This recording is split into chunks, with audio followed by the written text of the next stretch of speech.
պատրաստում ենք ժողովրդի վստահության քվեն ստանալուց հետո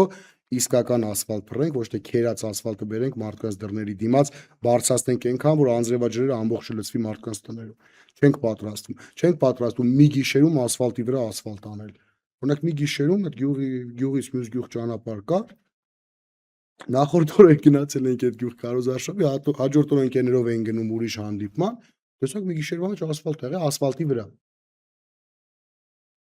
Ես այս մոտեցումները չեմ հասկանում, այսինքն լավ եմ հասկանում, ստացվեց տենց, որ ընտրություններից առաջ մեկ էլ կառավարությունը հրատապ ծրագրերով որոշեց տարածքային կառավարման նախարար, որ 500 միլիոն վաղարշապատին փող է պետք հրատապ ծրագրերի։ Ու բերեցից այս կծկտուր ինչ որ բաներ են անում, մի քիչ ասֆալտ, մի քիչ սա, մի քիչ են, փորձելով աշկակապությամբ զբաղվել, բայց այն գլոբալ կարևոր խնդիրները որ կա, մարդիկ դրանք չեն անդրադառնում։ Մարդիկ չեն անդրադառնում բազմաբնակարան շենքերի տանիքների, որտեղ այդտեղ ձայնը քիչ է։ Երբ որ դու շենքի տանիք ես փոխում, դրա այդ ծրագրի շահառուն որպես ձայն շատ քիչ է։ Երբ որ դու որևէ փակուղի ես փողոցի ասֆալտապատում կամ կոյուղագծերի հարցը լուծում, այդ տուփիկա շատ փակուղիա շատ քիչ մարդ է ապրում այդտեղ ձայները քիչ է։